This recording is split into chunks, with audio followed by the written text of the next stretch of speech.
श्री असदुद्दीन ओवैसी जी। शुक्रिया मोहतरम चेयरमैन साहब, आपने मुझे बोलने का मौका दिया। मैं शुरुआत में बताना चाह रहा हूं कि मैं हुकूमत की तरफ से लाए गए इस रेजोल्यूशन की मुखालिफत में बोल रहा हूं और मैंने अमेंडमेंट्स भी दिए हैं प्रेजेंट एड्रेस के लिए। और चेयरमैन साहब, आप उर्दू को जानते हैं। किसी एक शायर ने शायद बरसर इख्तिदार जमात के लिए ये शेर कहा होगा कि उसूल बेचकर मसनद ख़रीदने वालों, निगाह अहले वफ़ा में बहुत हक़ीर हो तुम। वतन का पास तुम्हें था ना होगा कभी कि अपने हिर्स के बंदे हो, बेज़मीर हो तुम। इज़्ज़त नफ्स किसी शख्स की महफूज नहीं, अब तो अपने ही निगहबानों से डर लगता है। डंके की चोट पे जालिम को बुरा कहता हूँ, मुझे सूली से न जिंदानों से डर लगता है। मोहतरम चेयरमैन साहब, मैं आज इन लोगों की तरफ से बोल रहा हूँ जो दिखते तो हैं, जिनके बारे में बात तो होती है मगर उनकी कोई नहीं सुनता। मैं उनके बारे में बोल रहा हूँ जिनके बारे में वज़ीर आज़म मोदी ने कहा था कि घुसपैठी हैं। मैं उन बेटियों और माओं के बारे में कह रहा हूँ जिनके बारे में मोदी ने कहा कि ज़्यादा बच्चे पैदा करते। मैं उन मासूम नौजवानों के बारे में कह रहा हूँ जिनको मॉब लिंचिंग के ज़रिए मारा जा रहा है। मैं उन बेज़ुबान माँ और बाप के बारे में बोल रहा हूँ जिनकी औलाद आज इस हुकूमत के गलत कानून के चक्कर में जेलों में सड़ रहे हैं। सर, मैं दस्तूर जब इस ऐवान में बन रहा था, संविधान बन रहा था, तो उस वक्त अलहदा वोटर लिस्ट और इंतखाबी रिजर्वेशन की बात आई तो उस वक्त के हमारे फाउंडिंग फादर्स ने, हमारे बुजुर्गों ने, दोनों समुदाय के हिंदू और मुसलमानों ने फैसला किया कि हम इस पर राज़ी नहीं होंगे। बल्कि उन्होंने क्या कहा था हमारे फाउंडिंग फादर्स ने, उन्होंने मुखालिफत की थी अलहदा वोटर लिस्ट की और इंतखाबी रिजर्वेशन की। उन्होंने कहा था, I quote sir, it is the duty of majority community to ensure that minorities are elected in the representative numbers. BJP मुसलमानों की नफरत पर जीतती है और मुसलमानों के नाम निहाद मसीहा मुसलमानों के 90% ज़्यादा वोट हासिल करते हैं, मगर फिर भी इस ऐवान के दरवाजे नहीं खुलते मुसलमानों के लिए और सिर्फ 4% मुसलमान जीत कर आते हैं। सर, संविधान सिर्फ एक किताब नहीं है जिसे चूमा जाए, संविधान एक किताब नहीं है जिसे दिखाया जाए, संविधान एक सिंबल भी है, मगर संविधान एक हमारे बुजुर्गों के ख्वाबों की किताब है। हमारे जमहूरियत को हमारे बुजुर्गों ने इस तरह समझा, हमारे फाउंडिंग फादर्स ने इस तरह जमहूरियत को समझा कि इसमें हर समुदाय और मजहब और समाज के मानने वाले लोगों की राय को शामिल किया जाएगा इस मुल्क को चलाने के लिए। मगर इस ऐवान में सिर्फ 4% मुसलमान जीत कर आते हैं। मैं संविधान से जो मोहब्बत के दावे करते हैं उनसे कहूँगा कि कभी उठाकर पढ़ो कॉन्स्टिट्यूएंट असेंबली डिबेट्स में कि नेहरू ने, HC मुखर्जी ने, सरदार हुकुम सिंह ने माइनॉरिटीज़ के बारे में क्या कहा था।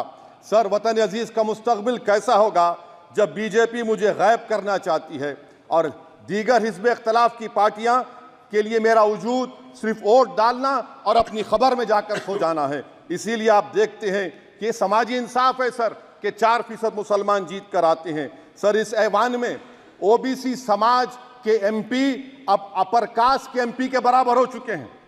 OBC समाज के MP अब अपर कास्ट MP के बराबर हो चुके हैं और 14% मुसलमान सिर्फ 4% जीत कर आते हैं। CSDS का डेटा ये बताता है कि इस मुल्क में जो वोट बैंक है, जो एक मुश्त वोट डालता है, वो अपर कास्ट का है। मुसलमान का कभी ना वोट बैंक था ना कभी रहेगा।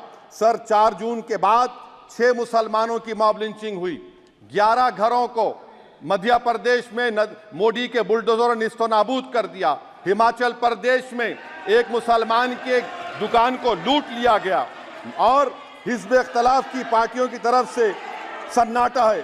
शायद अब वक्त आ चुका है कि लफ्ज़ मुसलमान का नाम लेना भी अब उस पर पाबंदी आयद कर दी जाएगी।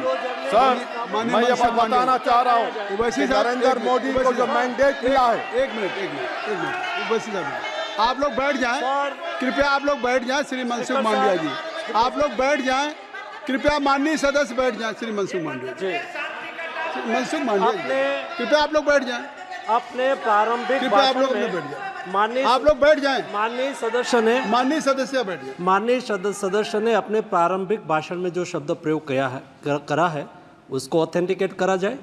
और अभी उन्होंने उल्लेख करा कि मोदी के बुलडोजर ने वहाँ मॉब लिंचिंग करा है उसको भी ऑथेंटिकेट करा जाए। निश्चित तौर से इसको ठीक है। उवैसी साहब जब भी कोई बात नहीं सर, आप चेयर पर बैठे हैं जी, इसलिए आप मंत्री जी को पेट में दर्द हुआ, माशाल्लाह, शुक्रिया उनका। नहीं, तो सर मैं मंत्री की जवाबदेही है ये अरे ये नहीं, मंत्री इससे बुरी बात क्या है? पेट में दर्द हो सकता है, वो दर्द ये सब ठीक। अच्छा दर्द हुआ, चलिए दर्द हुआ, दिल का दर्द हुआ। तो सर जो नरेंद्र मोदी को मैंडेट मिला है वो सिर्फ और सिर्फ मुसलमानों की नफरत पर हिंदुत्व की वजह से मिला है। I would like to say it is not Modi's in dock but every single person voted him despite his anti Muslim voice. And I would like to tell the opposition parties this is not a moral victory for you, this is a victory of majoritarianism. Everyone should contemplate and do introspection. Why is it that the OBCs and the upper caste are getting their due representation? Why are the Muslims not getting? Are we here only to vote for you and not to get elected? If that is the case, please tell us that we are only here to vote for you. Sir, आज भारत के आधे